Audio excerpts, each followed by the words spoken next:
Hello and welcome to Quantum coaching Lucknow. My name is Mohammad Qamar और मैं quantum coaching पर आपका एडुकेटर हूँ। देखिए, आज हम लोग एक बहुत इम्पॉर्टेंट टॉपिक की बात करने वाले हैं और ये टॉपिक अगर देखा जाए तो केमिस्ट्री में 11th के फर्स्ट चैप्टर में है, यानी कि some basic concept of chemistry में है। और उसमें अक्सर ये लोगों को समझ में नहीं आता ये टॉपिक और इसके क्वेश्चंस लगाने में बहुत दिक्कत होती है, बहुत सारी प्रॉब्लम होती है। तो आज जो हम लोग को आप लोग को हम लोग बताने वाले हैं वो है लिमिटिंग रिएजेंट की बात।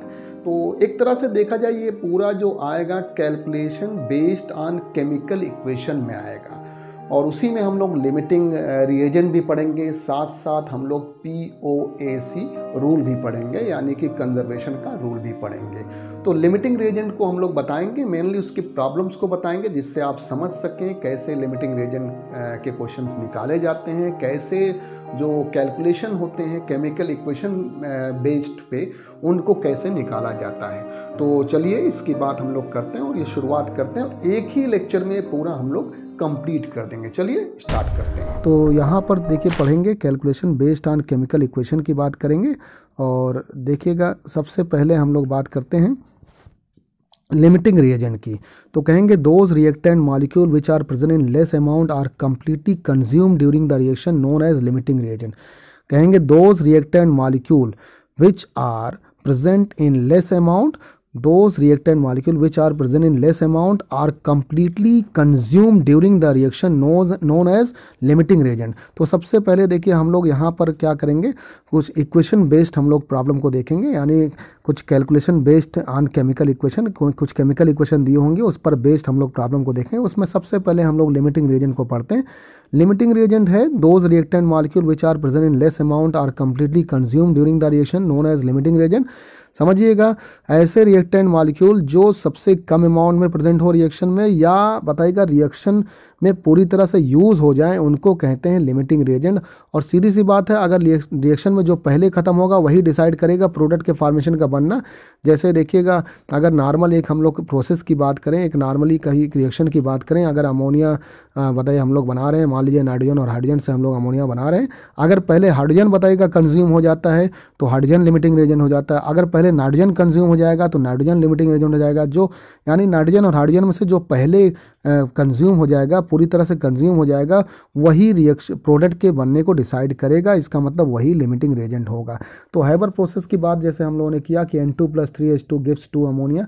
अगर सबसे पहले हाइड्रोजन ही कम बताइएगा पूरी तरह से ख़त्म हो जाता है, कंज्यूम हो जाता है, पूरी तरह से यूज़ हो जाता है, तो आगे फिर अमोनिया का फॉर्मेशन नहीं होगा, क्योंकि अमोनिया के फॉर्मेशन के लिए नाइट्रोजन और हाइड्रोजन दोनों चाहिए। और अगर पहले नाइट्रोजन खत्म हो जाता है, नाइट्रोजन कंज्यूम हो जाता है, तो बताइएगा फिर भी अमोनिया का फॉर्मेशन नहीं होगा, तब वो लिमिटिंग रिएजेंट की तरह यूज़ होगा। जैसे यहाँ पर एक वर्चुअल रिएक्शन हम लोग देखते हैं, इसको समझते हैं वर्चुअल रिएक्शन को। A + 2B है और ये P में जा रहा है और A के पहले से हमने 5 मोल ले लिया है, पहले से 5 मोल लिया और B का हम लोगों ने 8 मोल लिया है। देखिए, अगर स्टॉकियोमेट्री की बात करें, इसके स्टॉकियोमेट्री मोल की बात करें, तो अगर A का 1 मोल लगता है तो B का 2 मोल लगता है और तब प्रोडक्ट बनता है। तो देखिएगा, अगर पहले से हमने A का 5 मोल ले लिया और B का बताइएगा 8 मोल है और A का स्टॉकियोमेट्री के अकॉर्डिंग अगर देखें तो A का 1 मोल लगता है तो B का 2 मोल लगता है। अगर A का 2 मोल लगेगा तो B का बताइएगा 4 मोल लगेगा, और अगर A का बताइए 3 मोल लगेगा तो B का बताइए 6 मोल लगेगा, क्योंकि 1 पर 2 लगता है। इस तरह से अगर 4 मोल बताइए A का लगे तो B का बताइएगा 8 मोल लगेगा। अब सुनिए, 4 मोल यहाँ पर हो गया A का और 8 मोल इसका, और हमने पहले से 8 मोल ही दिया था B का, तो 8 मोल - 8 मोल बताएगा यहाँ पर पूरी तरह से कंज्यूम हो गया B। अब बताएगा आपके पास B नहीं बचा हुआ है। और जबकि अगर A में बात करें तो 4 मोल अभी लगा है, 5 मोल था, 1 मोल यहाँ पर रिमेंड बचा हुआ है। इसका मतलब जो बचा हुआ वो तो लिमिटिंग रिएजेंट नहीं है, जो पूरी तरह से कंज्यूम हो गया वही लिमिटिंग रिएजेंट है। तो यहाँ पर B पूरी तरह से कंज्यूम हो गया तो B लिमिटिंग रिएजेंट होगा, यानी B ही डिसाइड करेगा प्रोडक्ट के फॉर्मेशन को, यानी प्रोडक्ट के बनने को B डिसाइड करेगा। पहले कौन बताइएगा यहाँ पर पहले यहाँ पर कौन कंज्यूम हो जाता है, पहले B। देखिए, हम लोग A का 4 मोल लेते हैं तो B का 8 मोल लगता है और हमने 8 मोल ही लिया है। 8 मोल यहाँ पर बताइएगा 8 मोल पूरी तरह से कंज्यूम हो गया। तो अब बताइएगा B यहाँ पर क्या होगा, लिमिटिंग रिएजेंट होगा। इस बात को याद रखिएगा, अगर A का पहले से हमने 5 मोल लिया है और बी का 8 मोल लिया है, तो अगर इसका 4 मोल लगेगा तो इसका 8 लगेगा, तो 8 पूरी तरह से यूज़ हो गया, इसका 1 मोल बचा है, तो लिमिटिंग रेजेंट कौन होगा? बी होगा। अब इसी पर बेस्ड कुछ क्वेश्चंस को देखते हैं। चलिए पहला क्वेश्चन हम लोग लगाते हैं। अब फर्स्ट नंबर क्वेश्चन की बात करते हैं यहाँ पर, और देखिएगा NO react with oxygen to form 10 gram of NO2 gas, find out mass of oxygen required. देखिए नाइट्रिक ऑक्साइड रिएक्ट करता है ऑक्सीजन से और बनाता है 10 ग्राम ऑफ NO2, तो आपको निकालना है मास ऑफ ऑक्सीजन रिक्वायर्ड, यानी कितना ऑक्सीजन मास का रिक्वायर्ड होगा। अब देखिए NO और O2 आपस में रिएक्ट करके NO2 का फॉर्मेशन करते हैं, मतलब नाइट्रिक ऑक्साइड और ऑक्सीजन मिलकर NO2 नाइट्रोजन डाइऑक्साइड का फॉर्मेशन करते हैं। NO2, अब देखिए यहाँ पर अगर NO का 2 मोल लगता है तो ज़रा बताइएगा NO2 का भी 2 मोल लगता है और ऑक्सीजन का 1 मोल लगता है। तो चलिए हम लोग को निकालना किसको है? हम लोग को यहाँ पर निकालना है कि ऑक्सीजन कितना रिक्वायर्ड। तो देखिए NO2 और O2 को हम लोग कंपेयर करते हैं। NO2 का अगर 2 मोल लगता है, पहले से यहाँ पर कुछ दिया नहीं हुआ, इसलिए यहाँ पर ज़रूरत नहीं है कि बताइए लिमिटिंग रेजेंट आप डिसाइड करें। तो NO2 का 2 मोल, तो O2 का 1 मोल लगता है। अब बताइए NO2 के मोल हम लोग निकालने हैं, क्योंकि पहले ये बताइएगा यहाँ पर NO2 का मोल बताइएगा 10 ग्राम ऑफ NO2 बनता था, 10 ग्राम ऑफ NO2 बनता था अगर, तो 10 ग्राम और डिवाइड बाई NO2 का मॉलिक्यूलर वेट रखेंगे, इसका मोल निकल जाएगा 46। यहाँ पर इसका मॉलिक्यूलर वेट होगा 10 डिवाइड बाई 46, बताइए NO2 का मोल हो गया। अब यहाँ पर इसके मोल की बात करेंगे तो वेट डिवाइड बाई 32 रखेंगे, तो अब बताइएगा ऑक्सीजन का जो मॉलिक्यूलर वेट होता है 32 होता है, तो वेट डिवाइड बाई 32 रखा है। अब देखिएगा यहाँ पर दोनों NO2 और O2 से कंपेयर करते हैं, तो यहाँ पर देखिएगा 2 डिवाइड बाई क्या हो गया 10 बाई, बताइए इसका मोल, यानी 2 डिवाइड बाई 10 बाई 46 और 1 divide by weight divide by 32 आपका हो गया। तो देखिए एक तरह से रेशियो यहाँ पर निकाल दिएगा 2:10 बाई 46 और बताइए 1 डिवाइड बाई वेट अपॉन 32, एक तरह से रेशियो यहाँ पर निकालेगा। तो 2 डिवाइड बाई इसका मोल रखा गया जो NO2 का मोल था, और 1 डिवाइड, देखिए 2 तो इसको स्टोइकोमेट्रिक कोएफिशिएंट में उसकी रिएक्शन जो स्टोइकोमेट्री दी थी उसके अकॉर्डिंग था, इसका 1 मोल लगता था, 1 डिवाइड बाई इसका मोल रखा, वेट डिवाइड बाई 32 रखा। अब देखिएगा 46 ऊपर चला गया, 2 × 46 और डिवाइड बाई 10 हो गया, और यहाँ पर 32 डिवाइड बाई W हो गया। अब क्रॉस मल्टीप्लाई कर देंगे तो वेट और इंटू 2 × 46 हो गया इक्वल टू 32 डिवाइड बाई 10 हो गया, 32 और इंटू 10 हो गया, और वेट यहाँ पर निकला 32 × 10 डिवाइड बाई 2 × 46, और बताइएगा यहाँ से 2 से कैंसिल कर दिया 16 आ गया, और फिर बताइएगा 2 से कैंसिल किया 8 डिवाइड बाई 23 आ गया, इसका मतलब 80/23 आ गया। इस तरह से जो वेट निकल गया, यहाँ पर वेट निकल गया 3.478 ग्राम। ये वेट है किसका? ऑक्सीजन का। देखिए यहाँ पूछा गया था find out mass of oxygen, chemistry में मास और वेट को इक्वल लेते हैं, तो देखिए ये मास कहें या वेट कहें, मास ऑफ ऑक्सीजन जो यहाँ पर निकल गया 3.478। तो क्या किया हम लोगों ने, बस यहाँ पर हम लोगों ने इसके बताइएगा स्टोइकोमेट्री में जो इसके मोल थे, NO2 का 2 मोल था तो ऑक्सीजन का 1 मोल लगता था, 2 और 1 रखा, और फिर हम लोग NO2 के मोल्स को निकाल दिया और ऑक्सीजन के मोल्स को निकाला। ऑक्सीजन के मोल्स में हम लोगों को वेट नहीं पता था, वही वेट हम लोगों को निकालना था, उस वेट को हम लोगों ने कंपेयर करके यहाँ पर निकाल दिया। 2 डिवाइड बाई 10 बाई 46 किया और 1 divide by weight divide by 32 हम लोगों ने किया, और इससे हम लोगों ने वेट निकाल दिया, वेट आ गया 3.478 ग्राम। चलिए अगले क्वेश्चन की तरफ बढ़ते हैं, नेक्स्ट क्वेश्चन की तरफ बढ़ते हैं। अब यहाँ पर है नेक्स्ट क्वेश्चन, देखिए 2.8 gram of CO react with 16 gram of oxygen, 2.8 gram of carbon monoxide react करता है, बताइए 16 ग्राम ऑफ ऑक्सीजन से, find out moles of CO2 form, यानी बताएगा मोल्स ऑफ कितना CO2 बनेगा ये निकालना है। तो देखिए 2CO + O2 बैलेंस रिएक्शन है, यहाँ पर 2CO2, इसका मतलब CO का 2 मोल्स लगता है तो ऑक्सीजन का 1 मोल और कार्बन डाइऑक्साइड का 2 मोल लगेगा। अब 2.8 ग्राम कार्बन मोनोऑक्साइड दिया हुआ, तो सबसे पहले इसका मोल निकालते हैं, 2.8 डिवाइड बाई 28 बताइए 0.1 हो गया, और फिर हम लोग 16 ग्राम ऑक्सीजन दिया तो 16 डिवाइड बाई 32 यहाँ पर रखते हैं तो 0.5 हो गया। अब चेक करिए यहाँ पर लिमिटिंग रिएजेंट कौन है। देखिए अगर इसका हम लोग CO का 0.1 लेते हैं तो इसका हाफ यहाँ पर बताइए लगता है, यानी 0.05 लगेगा। यहाँ पर रिमेंड कितना बच गया, देखिए पहले से 0.5 मोल था, 0.45 यहाँ पर बच गया, तो इसका मतलब ये तो रिएक्शन में बच जा रहा है, और जबकि ये पूरी तरह से कंज्यूम हो जा रहा है CO, तो CO यहाँ पर लिमिटिंग रेजेंट होगा। देखिए चेक करिए 0.1 मोल अगर हम लोग लेते हैं कार्बन मोनोऑक्साइड का, तो आप बताइए अगर 2 मोल हम लोग लेते हैं कार्बन मोनोऑक्साइड का तो 1 लगता है, अगर 0.1 लेंगे तो 0.1 डिवाइड बाई 2 लगेगा, इसका मतलब 0.05 लगेगा। तो पहले से 0.5 दिया हुआ है, बच कितना गया 0.45, इसका मतलब ये तो लिमिटिंग रेजेंट नहीं होगा क्योंकि कंज्यूम पूरी तरह से नहीं हो रहा है, यहाँ पर रिमेंड बच जा रहा है, जबकि ये पूरी तरह से कंज्यूम हो जा रहा है CO, तो बताइए CO यहाँ पर लिमिटिंग रेजेंट होगा। अब हम लोग जो यहाँ पर CO2 का बनना है वो किसके बेसिस पर डिसाइड होगा, किसके मोल से डिसाइड होगा, बताएगा CO के मोल से डिसाइड होगा। तो अब यहाँ पर देखिएगा अब CO के मोल से अगर डिसाइड होगा तो यहाँ पर बताएगा 0.1 मोल, अगर 2 मोल लगता है बताएगा CO का तो 2 मोल बताइए CO2 का भी लगता है, तो अगर 0.1 मोल CO का लगेगा तो 0.1 मोल CO2 का भी लगेगा। इस तरह से यहाँ पर CO2 का जो मोल आ गया वो 0.1 मोल, इसका मतलब कितना CO2 बनेगा 0.1 मोल, क्योंकि लिमिटिंग रेजेंट यही है बताइए कार्बन मोनोऑक्साइड है, तो कार्बन मोनोऑक्साइड से ही CO2 का बनना डिसाइड होगा। और जाहिर सी बात है अगर हम लोग CO और CO2 को कंपेयर करते हैं तो इसके 2 मोल से इसका 2 मोल बनता है, तो इसके 0.1 मोल से कितना बनेगा, इसका 0.1 मोल बनेगा। तो सीधी सी बात है यहाँ पर लिमिटिंग रेजेंट से हम लोग कंपेयर करेंगे, जो पहले कंज्यूम हो जाता है वो लिमिटिंग रेजेंट होता है। अगले क्वेश्चन की तरफ बढ़ते हैं। अगला क्वेश्चन देखिए हमारा है 6 litre of NO react with 2 litre of oxygen. 6 litre of NO react with 2 litre of oxygen, find out volume of NO2 form. देखिएगा 2NO प्लस O2 बताइएगा 2NO2 में जाता है, इसका मतलब NO के 2 मोल्स लगते हैं, तो ऑक्सीजन का 1 मोल और NO2 के 2 मोल्स लगते हैं। और देखिए यहाँ पर आपसे हमने बताया था एवोगैड्रो लॉ में बताया था equal volume of all the gases contain equal numbers of moles. इसका मतलब वॉल्यूम को एक तरह से मोल की तरह हम लोग लेंगे यहाँ पर, क्योंकि equal volume of all the gases contain equal numbers of moles under similar condition of temperature and pressure होता था।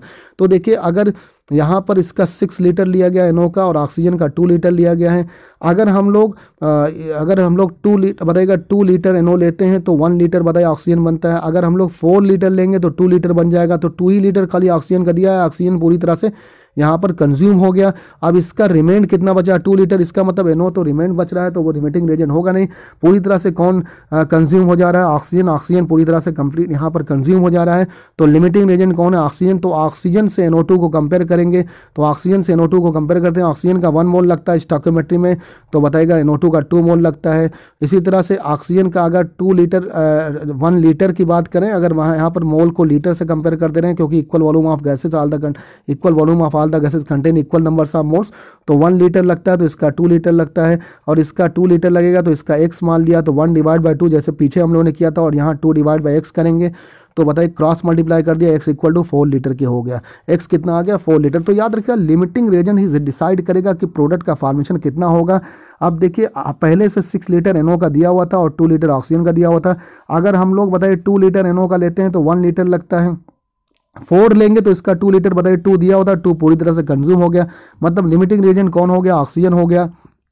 तो ऑक्सीजन से NO2 को कंपेयर करेंगे, ऑक्सीजन ही डिसाइड करेगा कि NO2 कितना बनता है।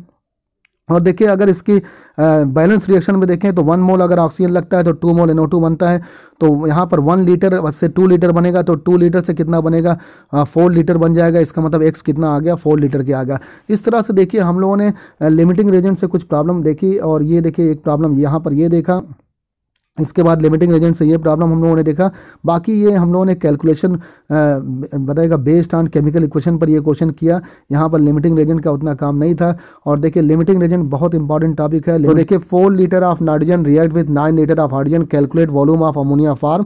यहाँ पर कह रहा है 4 litre of nitrogen react with 9 litre of hydrogen, calculate volume of ammonia form. देखिए N2 + 3H2 गिव्स 2 NH3, ये हैबर प्रोसेस है। और देखिए नाइट्रोजन का अगर 1 मोल लगता है तो हाइड्रोजन का 3 मोल लगता है, और अमोनिया का 2 मोल लगता है। तो देखिए इसका 4 लीटर दिया हुआ, इसका 9 लीटर दिया हुआ। अगर हम लोग नाइट्रोजन का 3 लीटर लेते हैं तो 3 × 3 9 लीटर किसका लगेगा, हाइड्रोजन का। तो हाइड्रोजन देखिए पूरी तरह से यहाँ पर कंज्यूम हो जाता है। देखिए अगर इसका नाइट्रोजन का 1 मोल लेते हैं तो और इसका 3 मोल लगता है, तो अगर इसका 2 मोल लेंगे तो इसका 6 लगेगा, 3 लेंगे तो बताइए 9 लगेगा। और आपके पास टोटल कितना 9 लीटर ही वॉल्यूम बताएगा हाइड्रोजन का है। इसका मतलब हाइड्रोजन तो बताइए यहाँ पर कंज्यूम हो गया, जबकि हाइड्रोजन का 1 लीटर बच गया। तो नाइट्रोजन का 1 लीटर बच गया, तो जो बच जाएगा वो तो लिमिटिंग रेजेंट होगा नहीं। याद रखिएगा जो कंज्यूम हो जाएगा पूरी तरह से वही लिमिटिंग रेजेंट होगा। तो यहाँ पर लिमिटिंग रेजेंट कौन है, हाइड्रोजन है यहाँ पर लिमिटिंग रेजेंट। अब अगर हम लोग अमोनिया का वॉल्यूम निकालना चाहते हैं तो हम लोग किससे कंपेयर करेंगे, हाइड्रोजन से कंपेयर करेंगे। तो हाइड्रोजन का 3 मोल लगता है, तो अमोनिया का 2 मोल लगता है। अगर हाइड्रोजन का 9 बताइए मोल की जगह पर यहाँ हम लोग लीटर ले रहे हैं, तो हाइड्रोजन का अगर 3 लीटर लगता है तो अमोनिया का 2 लीटर लगता है। और क्योंकि आपको पता है क्यों मोल की जगह पर यहाँ पर हम लोग क्यों वॉल्यूम ले रहे हैं, वॉल्यूम इसलिए ले रहे हैं, कहेंगे equal volume of gases contain equal numbers of moles या molecule under similar condition of temperature and pressure. Avogadro law आपने पढ़ा था, तो एक तरह से आप यहाँ पर वॉल्यूम भी निकाल सकते हैं। तो देखिए 3 लीटर अगर इसका लगता है तो इसका 2 लीटर ये हम लोगों ने स्टोइकियोमेट्री से डिसाइड किया। अगर इसका 9 लगेगा तो इसका x मान लिया। आप बताइए यहाँ पर 3/9 कर दिया, 2/x कर दिया। अब 3 से 9 यहाँ पर कैंसिल हो गया और x कितना आ गया 6 लीटर के आ गया। तो x बताइए कितना आ गया 6 लीटर के यहाँ पर आ गया। तो देखिए 4 लीटर ऑफ नाइट्रोजन था और 9 लीटर ऑफ हाइड्रोजन से रिएक्ट करता था और हमको वॉल्यूम ऑफ अमोनिया बनाना था। तो वॉल्यूम ऑफ अमोनिया कितना बन गया, 6 लीटर का फॉर्मेशन यहाँ पर हो गया। और हम लोगों ने किसके बेसिस पर डिसाइड किया, हम लोगों ने लिमिटिंग रेजेंट के बेसिस पर डिसाइड किया। और कौन था यहाँ लिमिटिंग रेजेंट, यहाँ पर लिमिटिंग रेजेंट था हाइड्रोजन, क्योंकि हाइड्रोजन पहले बताएगा कि यहाँ पर कंज्यूम हो जाता है। जब हम लोग 3 लीटर नाइट्रोजन लेते हैं तभी 9 लीटर हाइड्रोजन बताएगा यहाँ पर लग जाता है। इसका मतलब हाइड्रोजन पहले से ही कंज्यूम हो जाता है। तो लिमिटिंग रेजेंट कौन था, हाइड्रोजन था। अब चलिए नेक्स्ट क्वेश्चन की तरफ बढ़ते हैं, अगले क्वेश्चन की तरफ बढ़ते हैं। और नेक्स्ट क्वेश्चन क्या है, और देखिए नेक्स्ट क्वेश्चन यहाँ पर, what amount of silver chloride when 5.8 gram of NaCl react with 17 gram of AgNO3। तो यहाँ पर पूछा गया what amount of silver chloride, कितना सिल्वर क्लोराइड बनेगा when 5.8 gram of NaCl react with 17 gram of AgNO3। तो देखते हैं, NaCl AgNO3 से रिएक्ट करता है, AgCl बनाता है और NaNO3 का फॉर्मेशन करता है। अब देखिए यहाँ पर दिया हुआ है 17 ग्राम AgNO3 का और 5.85 ग्राम दिया हुआ है NaCl का। सबसे पहले हम लोग NaCl का मोल निकालते हैं। NaCl का जो मॉलिक्यूलर वेट होता है वो 58.5 होता है। तो weight divide by molecular weight कर दिया, 0.1 निकल गया, यानी NaCl का जो यहाँ पर मोल निकल गया वो 0.1 निकल गया। और सिल्वर नाइट्रेट, देखिए सिल्वर नाइट्रेट का जो बताइएगा यहाँ पर मॉलिक्यूलर वेट होगा 170 होगा, सिल्वर का 108 होता है और नाइट्रेट जरा बताइए 62 हो गया। तो 62 और प्लस 108 कितना हो गया, 170 हो गया। तो इसका भी 0.1 मोल, इसका मतलब इसका 0.1 लगेगा तो इसका भी 0.1 लग रहा है। तो AgCl भी कितना होगा, 0.1 मोल ही होगा, क्योंकि देखिए सबके स्टोइकियोमेट्री में देखिए 1 मोल है। तो अगर NaCl 1 मोल लगता है तो AgNO3 भी 1 मोल लगता है और AgCl भी 1 मोल लगता है। तो अगर सबके मोल इक्वल हैं तो बताइए, अगर इसका 0.1 मोल लगेगा, इसका 0.1 मोल, तो AgCl भी कितना बनेगा, 0.1 मोल बनेगा। तो AgCl कितना बन जाएगा, 0.1 मोल। अब हमको इसका अमाउंट निकालना है, मतलब मास निकालना है। तो AgCl का मोल तो हम लोग पता कर लिया, हम लोगों ने 0.1 मोल है। Weight divide by molecular weight रखेंगे तो AgCl का Ag का सिल्वर का एटॉमिक मास जो होता है 108 होता है और क्लोरीन का 35.5 होता है। ऐड कर दिया 143.5 हो गया, 143.5 को 0.1 से मल्टीप्लाई किया तो वेट कितना आ गया, 14.35 ग्राम आ गया। इसका मतलब जो यहाँ पर मास आ गया सिल्वर क्लोराइड का वो कितना आ गया, 14.35 ग्राम के आ गया। तो देखिए इस तरह से हम लोगों ने मोल के बेसिस पर यहाँ पर निकाल लिया। यहाँ तो लिमिटिंग रेजेंट भी डिसाइड नहीं करना था क्योंकि सबके इक्वल मोल ही दिए हुए थे। अब चलिए 6 नंबर क्वेश्चन की तरफ बढ़ते हैं। ये इस लेक्चर का 3rd क्वेश्चन है और इस लेक्चर के 3rd क्वेश्चन की तरफ हम लोग बढ़ते हैं यहाँ पर और कहेंगे if 0.5 mole of BaCl2 react with 0.2 mole of Na3PO4 calculate the numbers of moles of Ba3PO4 का होल ट्वाइस। तो देखिए 0.5 मोल ऑफ BaCl2 है, रिएक्ट करता है 0.2 मोल ऑफ Na3PO4 से, calculate numbers of moles of barium phosphate. तो देखिए BaCl2 3 BaCl2 2 Na3PO4 से रिएक्ट करता है, बेरियम फास्फेट बनाता है और साथ में 6 NaCl का फॉर्मेशन होता है। अगर इसमें देखिए बेरियम क्लोराइड का 3 मोल है स्टोइकियोमेट्री से तो इसका 2 मोल है, तो इसका 1 मोल और इसका 6 मोल है। अब देखिएगा हमको 0.5 मोल दिया हुआ था BaCl2 का और रिएक्ट करता था 0.2 मोल ऑफ Na3PO4 से। अब सबसे पहले देखिए अगर इसका 3 मोल लगता है तो इसका 2 लगता है, अगर इसका 1 लगेगा तो इसका बताएगा 2/3 लगेगा। तो यहाँ पर तो देखिए अगर BaCl2 का 3 मोल लगता है तो सोडियम फास्फेट का बताएगा 2 मोल लगता है, बेरियम फास्फेट का 1 मोल और NaCl का 6 मोल लगता है। यहाँ पर इसके 0.5 मोल दिए हैं और इसका 0.2 मोल दिया हुआ है। अगर देखिएगा हम लोग इसके 0.2 मोल लेते हैं तो इसका बताइए कितना लगेगा, 0.2, और क्योंकि इसका 2 मोल लगता है तो इसका 3 लगेगा, तो इसका 1 लगेगा, तो इसका 3/2 लगेगा, तो इसका 0.3 मोल लगेगा। अगर इसका 0.2 है तो देखिए 3/2 से मल्टीप्लाई कर दिया, 0.3 मोल आ गया। अब रिमेनिंग कितना बच गया, 0.2 मोल यहाँ पर रिमेनिंग हो गया। देखिए कैसे, अगर इसका 2 मोल लगता था इसका 3 मोल लगेगा, तो अगर इसका बताइए 0.2 मोल लगेगा तो यहाँ पर बताइए 3/2 से मल्टीप्लाई कर दिया, 0.3 हो गया। तो 0.5 माइनस 0.3 बताइए 0.2 मोल हो गया। कितना रिमेनिंग बच गया, 0.2 मोल। और देखिए ये पूरी तरह से कंज्यूम हो गया। तो ये लिमिटिंग रेजेंट है, कौन सा, ये लिमिटिंग रेजेंट है। अब लिमिटिंग रेजेंट Na3PO4 को हम लोग बेरियम फास्फेट से कंपेयर करेंगे और देखिए इसका 2 मोल लगता है था तो इसका 1 मोल लगेगा, इसका 0.2 मोल लगेगा तो इसका बताएगा यहाँ पर x होगा। अब यहाँ पर 2 डिवाइड बाय 0.2 और 1/x कर दिया, x कितना आ गया, 0.1 मोल आ गया। x बताएगा यहाँ पर कितना आ गया, 0.1 मोल का आ गया। तो देखिए if 0.5 mole of BaCl2 react with 0.2 mole of Na3PO4 calculate the numbers of moles of barium phosphate. तो बेरियम क्लोराइड यहाँ सोडियम फास्फेट और बेरियम फास्फेट बताइए सोडियम फास्फेट से रिएक्ट करता है, बेरियम फास्फेट बनाता है और 6 NaCl बनाता है। यहाँ पर पहले से BaCl2 का 0.5 मोल दिया हुआ था और Na3PO4 का 0.2 मोल दिया हुआ था। जब इसका 2 मोल लगता है तो इसका 3 मोल लगता है, इसका 1 लगेगा तो इसका 3/2 लगेगा, इसका 0.2 लगा तो यहाँ पर 3/2 से मल्टीप्लाई कर दिया 0.3। तो बताइए पहले से 0.5 मोल था, 0.3 माइनस हो गया, 0.2 मोल रिमेन हो गया। इसका मतलब लिमिटिंग एजेंट कौन होगा? Na3PO4 होगा। Na3PO4 लिमिटिंग एजेंट है तो बेरियम फास्फेट का बनना उसी पर डिसाइड होगा। तो इसका 2 मोल लगता है तो इसका 1 मोल लगेगा तो यहाँ पर 0.2 होगा तो इसका x हो गया। x की वैल्यू कितनी आ गई? यहाँ पर 0.1 मोल आ गई। नंबर क्वेश्चन की बात यहाँ पर करेंगे। When 22.4 litre of hydrogen is mixed with 11.2 litre of chlorine. याद रखिएगा when 22.4 litre of hydrogen is mixed with 11.2 litre of chlorine. दोनों गैस हैं ईच एट STP। याद रखिए STP पर है दोनों, इसका मतलब स्टैंडर्ड टेम्परेचर प्रेशर पर हैं। और स्टैंडर्ड टेम्परेचर कितना होता है? 0 डिग्री सेल्सियस होता है या 273 केल्विन होता है। जबकि स्टैंडर्ड प्रेशर की बात करेंगे 1 ATM या 760 mm ऑफ Hg होता है। इसी को NTP भी कहते हैं। NTP नॉर्मल टेम्परेचर और नॉर्मल प्रेशर होता है। नॉर्मल टेम्परेचर 0 डिग्री सेल्सियस होगा या 273 केल्विन होगा, जबकि नॉर्मल प्रेशर क्या होगा? 1 ATM यानी 760 mm ऑफ Hg के होगा। तो देखिए when 22.4 litre of hydrogen is mixed with 11.2 litre of chlorine each at STP, the moles of HCl form is equal to. आपको बताना है कितना मोल्स HCl का बनेगा। और यहाँ पर हम लोगों ने 4 ऑप्शन दिया है। पहला A नंबर ऑप्शन है 1 मोल ऑफ HCl गैस और 2 मोल्स ऑफ HCl गैस। तीसरा ऑप्शन है 0.5 मोल ऑफ HCl गैस और फोर्थ है 1.5 मोल ऑफ HCl गैस। तो देखिए यहाँ पर कहा गया है 22.4 लीटर और बताइएगा हाइड्रोजन गैस है, इसको मिक्स किया जाता है 11.2 लीटर ऑफ क्लोरीन के साथ और दोनों के दोनों STP पर हैं। The moles of HCl gas formed is equal to. आपको HCl गैस का कितना फॉर्मेशन होगा इसके बारे में बताना है। तो चलिए इस क्वेश्चन को सॉल्व करते हैं। H2 + Cl2 गिव्स 2 HCl है और H2 कितना लिया गया? 22.4 लीटर लिया गया है और क्लोरीन कितना लिया गया? 11.2 लीटर लिया गया है। तो देखिए यहाँ पर हाइड्रोजन को जो लिया गया है 22.4 लीटर और क्लोरीन को 11.2 लीटर लिया गया है। अब सबसे पहले टाइम 0 पर इनिशियल में इसका मोल निकालते हैं। इनिशियल पर इसका मोल निकालेंगे तो याद रखिएगा अगर वॉल्यूम दिया है STP पर तो कौन सा फार्मूला यूज़ करेंगे? Volume of gas V divide by 22.4 litre use करेंगे। तो देखिए यहाँ पर वॉल्यूम ऑफ गैस 22.4 लीटर है डिवाइड बाई यहाँ पर 22.4 बताइए कितना आ गया? 1 लीटर आ गया। यहाँ पर देखिए वॉल्यूम ऑफ गैस कितना 11.2 लीटर है क्लोरीन का और डिवाइड बाई 22.4 आ गया, इसका मतलब 0.5 लीटर के आ गया।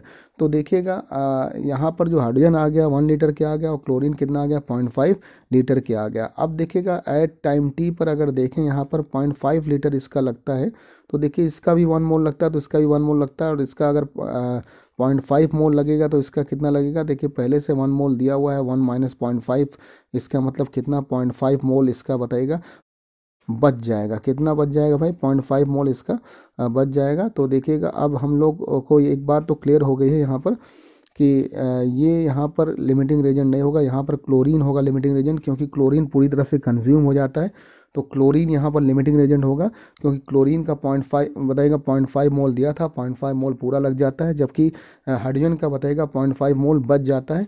तो क्लोरीन यहाँ पर लिमिटिंग रेजेंट होगा। अब क्लोरीन को हम लोग HCl से कंपेयर करते हैं तो क्लोरीन को देखिए HCl से हम लोग कंपेयर करेंगे। क्लोरीन का 1 मोल लगता है तो HCl के देखिए कितने मोल लगते हैं? 2 मोल लगते हैं। तो क्लोरीन का अगर 0.5 मोल लगेगा तो बताइएगा HCl का x मान लिया हम लोगों ने। तो यहाँ पर देखिए 1 डिवाइड बाई 0.5 हो गया, 2 डिवाइड बाई x हो गया, x की वैल्यू यहाँ पर क्या निकल गई? 1 मोल निकल गई। तो देखिए x यहाँ पर 1 मोल आ गया। इसका मतलब जो यहाँ पर HCl गैस का मोल होगा वो कितना होगा? यहाँ पर याद रखिएगा HCl गैस 1 मोल आएगा। तो 1 मोल ऑफ HCl गैस यहाँ पर बनेगी। तो इसका मतलब पहला ऑप्शन सही होगा, 1 मोल ऑफ HCl गैस। कितना HCl का फॉर्मेशन होगा यहाँ पर? 1 मोल का। तो देखिए फर्स्ट ऑप्शन यहाँ पर करेक्ट है, 1 मोल ऑफ HCl गैस का फॉर्मेशन होगा। देखिए फिर से यहाँ पर लिमिटिंग रेजेंट से हम लोगों ने डिसाइड किया 0.5 मोल क्लोरीन का था, 0.5 मोल अगर क्लोरीन का लेते हैं तो बताइएगा 0.5 मोल हाइड्रोजन का भी होगा। इसका मतलब बताइएगा इसका 1 मोल पहले इनिशियल में दिया हुआ है तो 1 माइनस 0.5 बच गया। इसका मतलब सीधी सी बात है कि क्लोरीन क्या होगा? यहाँ पर लिमिटिंग रेजेंट होगा। क्लोरीन के बेसिस पर ही हम लोग HCl का अमाउंट देखेंगे। तो HCl कितना आ रहा है? 1 मोल। तो बताइएगा यहाँ पर कौन सा ऑप्शन करेक्ट है? फर्स्ट ऑप्शन यहाँ पर करेक्ट है। अब चलिए दूसरे क्वेश्चन की तरफ बढ़ते हैं। दूसरा क्वेश्चन है 1 gram of magnesium is burn with 0.56 gram of oxygen in a closed vessel. याद रखिएगा 1 ग्राम मैग्नीशियम को बर्न किया जाता है 0.56 gram of oxygen in a close vessel which reactant is left in excess and how much. याद रखिए यहाँ पूछा गया है कौन सा रिएक्टेंट बताइएगा बच जाएगा एक्सेस में और कितना बच जाएगा, ये पूछा गया। और एटॉमिक वेट ऑफ मैग्नीशियम 24 दिया हुआ और ऑक्सीजन का दिया हुआ 16। तो देखिएगा यहाँ पर मैग्नीशियम हाफ O2 से कंबाइन करेगा, MgO बनेगा, मैग्नीशियम ऑक्साइड का फॉर्मेशन होगा। और देखिए 1 ग्राम मैग्नीशियम का दिया हुआ है, 0.56 ग्राम किसका दिया हुआ है, ऑक्सीजन का दिया हुआ है। तो मोल सबसे पहले हम लोग निकालेंगे, तो weight divide by atomic mass या मॉलिक्यूलर मास यहाँ रखेंगे, तो weight divide by atomic mass यहाँ पर 1 डिवाइड बाय 24 रखा। और ऑक्सीजन का निकाला अगर हम लोगों ने O2 में, तो ऑक्सीजन का O2 में निकाला बताएगा 0.56 डिवाइड बाय 32 हो गया। अब देखिएगा ऑक्सीजन को O2 के फॉर्म में यहाँ पर कन्वर्ट कर लेंगे और 2 mg प्लस O2 बताइए 2 MgO में चला गया। अब देखिए 1/24 किसका मोल निकला है, मैग्नीशियम का निकला है 0.56 डिवाइड बाय 32, क्योंकि ऑक्सीजन का 0.56 ग्राम दिया हुआ था। तो वेट डिवाइड बाय यहाँ पर मॉलिक्यूलर वेट रखेंगे तो 0.56 डिवाइड बाय 32 रख दिया। इस तरह से देखिएगा यहाँ पर मैग्नीशियम के जो मोल्स आ गए 0.0416 मोल आया, जबकि यहाँ पर देखिएगा जो बताएगा ऑक्सीजन का मोल आ गया 0.0175 आया। तो यहाँ पर 0.0416 आया और यहाँ पर जरा बताइए 0.0175 के आया। अब देखिएगा अगर हम लोग यहाँ पर देखिए यहाँ पर अगर इसका हम लोग 1 मोल लेते हैं तो मैग्नीशियम का कितना 2 मोल लगता है, तो इसका अगर 0.0175 लगेगा तो बताइएगा यहाँ पर कितना लगेगा 2 इंटू 0.0175 लगेगा। इसका मतलब 2 टाइम्स लगेगा, क्योंकि मैग्नीशियम बताइएगा ऑक्सीजन का अगर 1 मोल लेते हैं तो मैग्नीशियम का 2 मोल लगता है। और देखिए पहले से कितना था 0.0416 था यहाँ पर, तो 2 इंटू 0.0175 यहाँ से माइनस हो गया और देखिए बचा कितना 0.0066 मोल यहाँ पर बचा। तो 0.006 मोल बताइएगा कितना 0.0066 मोल बचा किसका, मैग्नीशियम का। तो यही बताइएगा यहाँ पर एक्सेस में था मैग्नीशियम और मैग्नीशियम का कितना मोल बच गया 0.0066 मोल बच गया। अब देखिएगा अगर अमाउंट निकालना हो, मास निकालना हो मैग्नीशियम का, तो यहाँ पर बताइएगा अगर मास निकालना है तो मोल हमें पता है, तो नंबर ऑफ मोल्स होता है weight divide by atomic mass यहाँ पर होगा। तो एटॉमिक मास मैग्नीशियम का 24 है, तो वेट यहाँ पर निकालना या मास निकालना मैग्नीशियम का, तो 0.0066 को हम लोग 24 से मल्टीप्लाई कर देंगे। यहाँ पर आ गया 0.158, इसका मतलब अप्रॉक्स यहाँ पर आ गया 0.16 ग्राम के। तो देखिए इस तरह से यहाँ पर आंसर आ गया 0.16 ग्राम के। तो देखिए फिर से हम लोगों ने बताइएगा जो एक्सेस अमाउंट में था उसकी वैल्यू हम लोगों ने निकाल लिया और उसका मास भी निकाल लिया। चलिए क्या है, calculate the volume of chlorine that can be obtained at STP by reaction of 1.58 gram of KMnO4 and excess of hydrochloric acid. तो देखिएगा यहाँ पर वॉल्यूम ऑफ क्लोरीन निकालना है और जो कि that can be obtain at STP by reaction of देखिए 1.58 gram of KMnO4 and excess of hydrochloric acid. तो देखिए 2 KMnO4 और 16 HCl जाता है, 16 HCl हाइड्रोक्लोरिक एसिड बताई जाता है, 2 KCl में 2 MnCl2 और 8 H2O प्लस 5 Cl2। ये आपको बैलेंस रिएक्शन याद होनी चाहिए। 2 KMnO4 बताइए 16 HCl और gives 2 KCl 2 MnCl2 plus 8 H2O plus 5 Cl2 में जाता है। अब देखिए यहाँ पर KMnO4 और यहाँ पर Cl2 में कंपेयर करते हैं। KMnO4 का बताइए कितना मोल्स है, 2 मोल है, तो बताइएगा Cl2 का कितना है 5 मोल है। अब 1.58 जरा बताइए KMnO4 का मास दिया हुआ है 1.58 ग्राम और इसका KMnO4 का जो मॉलिक्यूलर वेट होता है 158 होता है। इसको डिवाइड कर दिया, नंबर ऑफ मोल्स निकाल दिया और Cl2 का नंबर ऑफ मोल्स हमने x लिया। तो देखिए यहाँ पर क्या आ गया 2 डिवाइड बाई 0.01 हो गया कि 1.58 और डिवाइड बाई 158 कितना हो गया 0.01, तो 2 डिवाइड बाई 0.01 हो गया और यहाँ पर 5 डिवाइड बाई x हो गया। x की वैल्यू हम लोगों ने निकाला तो 0.05 डिवाइड बाई 2 निकल गया, इसका मतलब 0.025 के निकल गया। तो बताइए 0.025 के निकल गया। अब बताइएगा अगर हम लोगों को नंबर ऑफ मोल्स निकल गया क्लोरीन का 0.025, तो बताइए वॉल्यूम ऑफ क्लोरीन निकालेंगे। n बताएगा STP पर क्या होता है V डिवाइड बाई 22.4 लीटर के होता है, तो n की वैल्यू 0.025 पता है और यहाँ पर बताइए 22.4 से मल्टीप्लाई हो जाएगा। ये बताएगा वॉल्यूम ऑफ क्लोरीन कितना हो गया 0.56 लीटर के आ गया। देखिए यहाँ पर मेन तो बैलेंस रिएक्शन आपको पता होनी चाहिए। KMnO4 की 2 KMnO4 के मोल्स लगते हैं तो 16 HCl का होता है और बताइएगा 2 KCl का 2 MnCl2 का और 8 H2O का और 5 Cl2 का। ये बैलेंस रिएक्शन अगर आपको पता हो तो आसानी से आप कर सकते हैं। KMnO4 को Cl2 से कंपेयर कर दिया, KMnO4 के मोल्स को हमने निकाल लिया और यहाँ पर इसी से हम लोग कंपेयर करके क्लोरीन का मोल निकाल लिया। क्लोरीन का मोल निकालने के बाद हम लोगों ने यहाँ पर 22.4 लीटर से मल्टीप्लाई कर दिया, 0.56 लीटर हो गया या 560 मिलीलीटर के यहाँ पर आंसर आ गया। तो देखिए यहाँ पर वॉल्यूम ऑफ क्लोरीन निकल गया एट STP पर, ये हम लोगों ने निकाल लिया। इस तरह देखिए 10th नंबर क्वेश्चन, इससे पहले हम लोग 9th नंबर क्वेश्चन तक कर चुके थे। अब 10th नंबर क्वेश्चन हम लोग यहाँ पर सॉल्व करते हैं। देखिए क्या है, इफ़ हाइड्रोजन गैस, देखिए यहाँ पर पढ़ते हैं एक बार। If hydrogen gas of pressure 500 mm of Hg and oxygen gas of pressure 200 mm of Hg react to each other in a closed vessel at constant temperature। याद रखिए, if hydrogen gas of pressure 500 mm of Hg and oxygen gas of pressure 200 mm of Hg react to each other in presence of react to each other in a closed vessel at constant temperature, find out pressure of the system after reaction। दिया हुआ है hydrogen gas का pressure 500 mm of Hg और oxygen gas का pressure दिया हुआ है 200 mm of Hg दिया हुआ है, और दोनों एक दूसरे से रिएक्ट करते हैं किसी क्लोज वेसल में एट कांस्टेंट टेम्परेचर। हमको निकालना है pressure of the system after reaction. याद रखिएगा यहाँ पर find out pressure of the system after reaction. तो देखिए यहाँ पर H2O2 से रिएक्ट करता है, 2H2 + O2 गिव्स 2H2O का फॉर्मेशन करता है। और देखिएगा यहाँ पर अगर हाइड्रोजन के 2 मोल्स हैं, स्टोइकियोमेट्री के अकॉर्डिंग देखिए इसके नंबर्स ऑफ मोल्स के अकॉर्डिंग, इसकी जो यहाँ पर वैलेंस रिएक्शन उसके अकॉर्डिंग अगर इसके 2 मोल्स हैं तो इसके 1 मोल लगते हैं और इसके 2 मोल लगते हैं। यानी हाइड्रोजन का अगर 2 मोल है तो ऑक्सीजन का 1 मोल और वाटर का बताएगा 2 मोल है। अब देखिए यहाँ पर दिया हुआ है 500 mm ऑफ हाइड्रोजन। याद रखिए 500 mm ऑफ मरकरी हाइड्रोजन का दिया हुआ है, और देखिए 200 mm ऑफ मरकरी दिया हुआ है ऑक्सीजन का। तो अगर इसका 1 लगता है तो इसका 2 लगता है, तो इसका अगर 200 लगेगा तो इसका बताइए कितना लगेगा 400। देखिए यहाँ पर इसका मतलब 200 पूरा ऑक्सीजन का कंज्यूम हो जा रहा है, 200 mm ऑफ Hg यहाँ पर पूरा का पूरा प्रेशर कंप्लीट यहाँ पर लग जाता है, और यहाँ पर 400 mm ऑफ Hg प्रेशर लगता है। कितना बच गया प्रेशर, 100 mm ऑफ Hg यहाँ पर प्रेशर रिमेन रह गया। तो इसका मतलब जरा बताइएगा, सिर्फ 100 mm ऑफ Hg बताइए प्रेशर रिमेन रहेगा, यही होगा। So after the reaction the pressure of the system इस कितना हो गया 100 mm ऑफ Hg। तो इसका मतलब 100 mm, देखिए हाइड्रोजन ऑक्सीजन से जब रिएक्ट करता है तो ऑक्सीजन का प्रेशर कितना होता है 200 mm ऑफ Hg, तो हाइड्रोजन का लगता है 400 mm ऑफ Hg। और दिया हुआ है हाइड्रोजन गैस का प्रेशर कितना 500 mm ऑफ Hg, तो बच गया कितना 100 mm ऑफ Hg। तो बताइएगा जो आफ्टर द रिएक्शन जो प्रेशर होगा वो कितना हो गया 100 mm ऑफ Hg हो गया। यही यहाँ पर आंसर हो गया। अब चलिए अगर पीछे वाले क्वेश्चन में देखें यहाँ पर, तो ऑक्सीजन ने यहाँ पर डिसाइड किया था कि कितना बताएगा हाइड्रोजन का प्रेशर लगेगा। इसका मतलब एक तरह से लिमिटिंग रिएजेंट कौन हुआ था, यहाँ पर ऑक्सीजन हुआ था। ऑक्सीजन के बेसिस पर ही हम लोगों ने हाइड्रोजन का प्रेशर भी निकाला था। ऑक्सीजन का अगर 200 mm लगता है तो हाइड्रोजन का कितना लगेगा 400 mm प्रेशर लगेगा, तो 100 mm बच गया। तो यही so after the reaction the pressure of the system कितना हो गया 100 mm ऑफ Hg हो गया। चलिए अगला क्वेश्चन यहाँ पर देखते हैं। For a reaction A + B 3C और +4D में जाता है, यानी A + B बताएगा 3C और 4D में जाता है। When the reaction start the initial pressure is 200 mm of Hg। याद रखिए जब रिएक्शन स्टार्ट होती है तो इनिशियल प्रेशर है 200 mm of Hg। Calculate the final pressure of the reaction if volume and temperature are constant. देखिए यहाँ पर एक रिएक्शन दिया हुआ है, A गैस में है +B गैस है, और ये 3C गैस में जा रहा है और 4D आप बताइए गैस में जा रहा है। When reaction start the initial pressure is कितना है 200 mm of mercury. Calculate the final pressure of the reaction if volume and temperature are constant. यहाँ पर देखिएगा आप आइडियल गैस इक्वेशन जानते हैं, PV = क्या होती है nRT की होती है।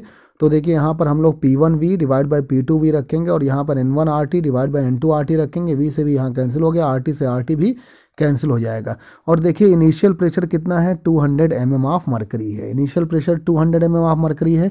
और देखिए अगर हम लोग इसमें रिएक्टेंट में मोल देखें तो रिएक्टेंट का मोल N1 जरा बताइए कितना है 2 है, और बताएगा अगर प्रोडक्ट में देखें 4 + 3 कितना हो गया 7 हो गया। तो N1 की वैल्यू 2 हो गई, और प्रोडक्ट के मोल के N1 जरा बताइए रिएक्टेंट के मोल को दिखाता है, और N2 बताइए प्रोडक्ट के मोल को दिखाता है। तो प्रोडक्ट का मोल कितना 7 है और रिएक्टेंट का मोल कितना है 2 है। अब यहाँ पर क्रॉस मल्टीप्लाई करते हैं हम लोग, और देखिए यहाँ पर निकालेंगे तो ये हो गया आपका 2 से 100, ये 200 कैंसिल हो जाएगा, 100 बचेगा। P2 कितना आ गया 700 mm ऑफ मरकरी आ गया। इस तरह से देखिए हम लोगों ने लिमिटिंग रेजेंट के बेसिस पर क्वेश्चन देख रहे हैं, और लिमिटिंग रेजेंट से रिलेटेड हम लोगों ने कई क्वेश्चन निकाले थे, याद करिए। इस तरह से हम लोगों ने देखिए लिमिटिंग रेजेंट के क्वेश्चन देख लिए, और 11 नंबर तक क्वेश्चन हम लोगों ने किया लिमिटिंग रेजेंट का। देखिए 1 से लेकर 11 तक के लिमिटिंग रेजेंट के क्वेश्चन देखा, या कुछ उससे रिलेटेड क्वेश्चन देखा, या कुछ उसी टाइप का रिएक्शन देखा, यानी calculation based on chemical equation हम लोगों ने किया। अब देखिएगा अब हम लोग एक नया लॉ पढ़ेंगे, एक नया लॉ हम लोग पढ़ेंगे, प्रिंसिपल ऑफ एटॉमिक कंजर्वेशन। यानी याद रखिएगा हम लोग पढ़ेंगे principle of atomic conservation, POC rule को पढ़ेंगे। तो प्रिंसिपल ऑफ एटॉमिक कंजर्वेशन की बात करते हैं तो according to law of mass action according to law of mass conservation या according to law of conservation of mass during the reaction mass is conserve. याद रखिएगा, according to law of mass conservation during the reaction mass is conserve, therefore numbers of moles are conserve due to which numbers of atoms are also conserve. याद रखिएगा, यहाँ पर बात ये कही गई कि according to law of conservation of mass, according to law of conservation of mass during the reaction mass is conserve, mass conserve होगा, mass are conserve, therefore numbers of moles are also conserve due to which numbers of atom are also conserve. याद रखिएगा, conservation of मास से देखें तो मास conserve रहता है और reaction के बताइएगा रिएक्शन के टाइम मास कंजर्व रहता है, इसीलिए नंबर्स ऑफ मोल्स भी कंजर्व रहेगा और इसकी वजह से बताइए नंबर्स ऑफ एटम भी कंजर्व होगा। This is POC. याद रखिएगा, यही प्रिंसिपल ऑफ एटॉमिक कंजर्वेशन है, यही प्रिंसिपल ऑफ एटॉमिक कंजर्वेशन का रूल है। अब चलिए यहाँ पर इसको समझते हैं। जैसे KClO3 बताइए KCl और प्लस O2 में जाता है, अगर हम लोग POAC लिखें फॉर K के लिए, यहाँ बैलेंसिंग की ज़रूरत नहीं होगी, सीधे याद रखें एटम के बेसिस पर हम लोग निकाल लेते हैं, तो बैलेंस रिएक्शन की ज़रूरत नहीं पड़ेगी। तो POAC फॉर K निकालते हैं, तो याद रखिएगा यहाँ KClO3 में कितने बताइएगा K है, 1 मोल है, तो 1 into N numbers of moles of KClO3 रख दिया। और बताइएगा प्रोडक्ट में KCl में कितना है, 1 K है, तो बताइए 1 into numbers of moles of KCl रख दिया। इसलिए बताइएगा इस तरह से हम लोगों ने यहाँ पर K का बताएगा POC रूल से हम लोगों ने K का निकाल लिया, principle of atomic conservation of K हम लोगों ने निकाला। इसके हेल्प से बताएगा हम लोग वेट भी निकाल सकते हैं, नंबर्स भी निकाल सकते हैं, बहुत सारी बातें हम लोग निकाल सकते हैं। तो देखिए POC रूल से हम लोगों ने दूसरा देखा यहाँ पर 2K। अब देखिए यहाँ पर KClO3 है, KCl प्लस 3O2 में जा रहा है, यहाँ बैलेंस करें चाहे ना करें, यहाँ पर एटम के बेसिस पर निकालते हैं। तो देखिए अगर हम लोगों ने पीछे यहाँ पर रखा था N of KClO3 equal two numbers of moles of KCl, तो नंबर्स ऑफ मोल्स को weight divide by molecular weight में बदल सकते हैं। Weight divide by molecular weight KClO3 का हो गया, weight divide by molecular weight KCl का हो गया। अगर हम लोग इसी रिएक्शन में ऑक्सीजन का बताएगा देखें, POC फॉर ऑक्सीजन देखें, principle of atomic conservation for oxygen के लिए देखें, तो ऑक्सीजन के बताएगा रिएक्टेंट में कितने मोल हैं। रिएक्टेंट में अगर देखिएगा यहाँ पर 3 एटम है, तो यहाँ पर 3, और देखिए पीछे यहाँ पर कितना था, पोटेशियम का 1 एटम था, यहाँ पर भी 1 एटम था, तो 1 से मल्टीप्लाई किया था, यहाँ पर 1 से मल्टीप्लाई किया था, क्योंकि 1 एटम यहाँ पर रिएक्टेंट में था और प्रोडक्ट में भी बताया 1 एटम था। और अगर मोल की बात भी करें तो ये भी पूरा KClO3 का 1 मोल था और KCl का भी 1 मोल था। तो देखिए यहाँ एटम से मतलब होता है, तो 1 से यहाँ मल्टीप्लाई किया था, यहाँ भी 1 से मल्टीप्लाई किया था। अब देखिएगा KClO3 में ऑक्सीजन के कितने एटम है, 3, तो 3 से मल्टीप्लाई करेंगे, numbers of moles of KClO3 होगा। और KCl में जरा बताइएगा 3O2 में देखिए यहाँ पर कितने ऑक्सीजन है, यहाँ पर देखिएगा 2 ऑक्सीजन के एटम है, 2 ऑक्सीजन के एटम है, तो 2 into N of numbers of moles of oxygen रखेंगे। इस तरह से 3 weight divide by molecular weight of KClO3 रख दिया, 2 इंटू अगर वॉल्यूम दिया हुआ है तो वॉल्यूम के टर्म में रखेंगे VNTP डिवाइड बाय 22.4 ऑक्सीजन का। इस तरह से देखिए P4 प्लस NaOH PS3 और NaH2 PO2 में अगर देखते हैं तो याद रखिएगा यहाँ पर अगर POC फॉर फास्फोरस एटम निकालते हैं तो फास्फोरस के लिए निकालेंगे, तो फास्फोरस के कितने एटम से मिलकर बना है, इसकी एटॉमिसिटी कितनी है 4, तो 4 into numbers of moles of P4 रखेंगे। और देखिएगा प्रोडक्ट में दोनों में फास्फोरस है, PS3 में भी है, NaH2 PO2 में भी है, तो PS3 में 1 एटम है, तो 1 into numbers of moles of PS3 रखेंगे। NaH2 PO2 में भी 1 एटम है, तो बताइए 1 into numbers of moles of NaH2 PO2 रखेंगे, यानी सोडियम हाइपोफॉस्फाइड पर रखेंगे। तो देखिएगा इस तरह से हम लोग एटम के बेसिस पर बताएगा POC रूल को यहाँ निकालते हैं। According to law of conservation of mass during the reaction mass is conserve, therefore numbers of moles are also conserve due to which numbers of atom are also conserve. याद रखिएगा यही POC rule है। और POAC rule में याद रखिएगा atom के basis पर देखते हैं, जैसे KClO3 में अगर हम लोग POC फॉर K के लिए निकालें तो KClO3 में K के कितने एटम है, 1 एटम, तो 1 से मल्टीप्लाई किया। और KCl में भी 1 एटम है, तो 1 से मल्टीप्लाई किया नंबर्स ऑफ मोल्स को। और देखिएगा यहाँ पर अगर ऑक्सीजन का निकालते हैं तो ऑक्सीजन के यहाँ KClO3 में जो एटॉमिसिटी है वो कितनी है, 3 है, तो 3 से मल्टीप्लाई किया रिएक्टेंट को। और प्रोडक्ट में देखिएगा यहाँ पर कितने हैं, 2 ऑक्सीजन है, तो बताइएगा 2 ऑक्सीजन एटम है, तो बताइए 2 into numbers of moles of O2 रखा। इसी तरह से P4 प्लस NaOH में देखिएगा अगर POC फॉर फास्फोरस एटम के लिए निकालते हैं तो फास्फोरस के कितने एटम से मिलकर बना है P4, 4, तो यहाँ पर एटॉमिसिटी 4 है, तो 4 into numbers of moles of P4 रखा। और देखिए प्रोडक्ट में फास्फीन में भी बताइए PS3 है और सोडियम हाइपोफॉस्फाइड में भी है, तो जरा बताइएगा फास्फीन में 1 एटम है, तो 1 into numbers of moles of PS3 रखा। और बताइए NaH2 PO2 में भी बताएगा 1 एटम है, तो 1 into numbers of moles of NaH2 PO2 रखा। इस तरह से देखिए POC रूल को हम लोगों ने पढ़ा। आगे चलिए फर्स्ट नंबर क्वेश्चन यहाँ पर करते हैं पीओसी रूल से रिलेटेड। देखिए 1.0 यहाँ पर दिया 1.01 gram of KCl treated with H2SO4 which form K2SO4, जो बनाता है K2SO4 calculate the mass of K2SO4। देखिए KCl यहाँ पर H2SO4 से रिएक्ट करता है और K2SO4 का फॉर्मेशन करता है। यहाँ बैलेंस वैलेंस की करने की ज़रूरत नहीं होगी, सीधे पीओसी रूल से निकालेंगे। तो देखिए हमको मास निकालना है किसका, K2SO4 का, और प्रिंसिपल ऑफ कंजर्वेशन ऑफ बताइएगा प्रिंसिपल ऑफ एटॉमिक कंजर्वेशन से यहाँ पर नंबर्स ऑफ एटम क्या होंगे, कंजर्व रहेंगे। तो देखिए अगर यहाँ पर देखें रिएक्टेंट में KCl तो 1 है, तो 1 into numbers of moles of KCl हो गया। प्रोडक्ट में देखिएगा तो 2 है, तो 2 into numbers of moles of K2SO4 हो गया। KCl क्या बताइएगा यहाँ पर निकालते हैं तो weight divide by molecular weight रखेंगे। वेट कितना दिया हुआ, 1.01 ग्राम दिया हुआ है। मॉलिक्यूलर वेट बताएगा पोटेशियम का 39 एटॉमिक मास होगा और क्लोरीन का बताएगा 35.5 होगा। यहाँ पर ऐड कर देते हैं और मॉलिक्यूलर वेट इसका निकाल लेते हैं। 2 इंटू बताइए नंबर्स ऑफ मोल्स आप K2SO4 रखेंगे, तो K2SO4 का मास निकालना है तो मास ऊपर रख दिया, नीचे बताइए K2SO4 का मॉलिक्यूलर वेट रखेंगे 78 प्लस 32, याद रखिए 39 इंटू 2 बताइएगा हो गया 78, और सल्फर का 32 और ऑक्सीजन का 64। इस तरह से देखिए यहाँ पर 1.01 डिवाइड बाय 74.5 आ गया।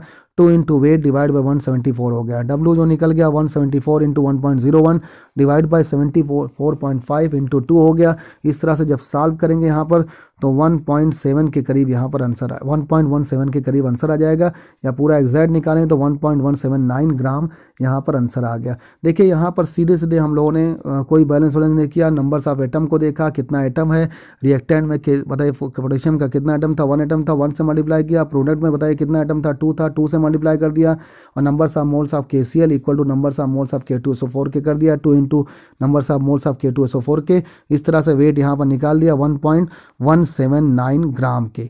चलिए सेकंड नंबर क्वेश्चन की तरफ बढ़ते हैं, और यहाँ सेकंड नंबर क्वेश्चन देखिए क्या है। और सेकंड नंबर क्वेश्चन है 7.45 ग्राम of KCl dissolve in HNO3। याद रखिएगा 7.45 ग्राम of KCl dissolve in HNO3 produces NO2, NO2 बनाता है। then boiled and finally treated with H3PO4 and precipitate of K3PO4 is formed। याद रखिएगा पोटेशियम फास्फेट का precipitate बनता है। Find out weight of K3PO4, यानी वेट ऑफ K3PO4 निकालना है। देखिए 7.45 ग्राम ऑफ KCl था, किसमें नाइट्रिक एसिड में डिजॉल्व किया गया जो कि NO2 देता है, इसको बॉयल कर दिया गया और फाइनली ट्रीटेड विद बताइए किससे, यहाँ पर बताइए H3PO4 से, इसका मतलब आर्थो फास्फोरिक एसिड से बताइए ट्रीट कराते हैं, और ये यहाँ प्रेसिपिटेट बनता है पोटेशियम फास्फेट का। हमको बताइएगा निकालना है वेट ऑफ K3PO4, जो प्रेसिपिटेट बनता है उसका वेट निकालना है। देखिए KCl HNO3 से रिएक्ट करता है, NO2 बनाता है, NO2 बताएगा H3PO4 से रिएक्ट करता है, K3PO4 बनाता है। ये फर्दर रिएक्शन है, एक तरह से रिएक्शन जैसे दी हुई वैसे हम लोगों ने लिया, पूरा बैलेंस भी नहीं किया। और अब यहाँ पर देखिएगा हम लोग निकालेंगे नंबर्स ऑफ मोल्स ऑफ, बताइएगा वेट किसका पता है, KCl का पता है, और साथ साथ बताइएगा KCl का यहाँ वेट पता है, और हमको निकालना है K3PO4 का वेट। तो हम लोग KCl और K3PO4 का रिलेशन देखेंगे। KCl देखेगा KCl में पोटेशियम कितना है, 1 एटम है, और K3PO4 में कितना है, 3 एटम है। तो 1 into numbers of moles of KCl कर दिया, into 3 into numbers of moles of K3PO4 कर दिया। अब देखिए KCl का जो वेट दिया हुआ है 7.45 दिया हुआ है, डिवाइड बाई यहाँ पर जिस KCl का जो मॉलिक्यूलर वेट होगा 74.5 होगा। 3 इंटू वेट हमको K3PO4 का निकालना है, और K3PO4 का जो मॉलिक्यूलर वेट आएगा 212 आएगा।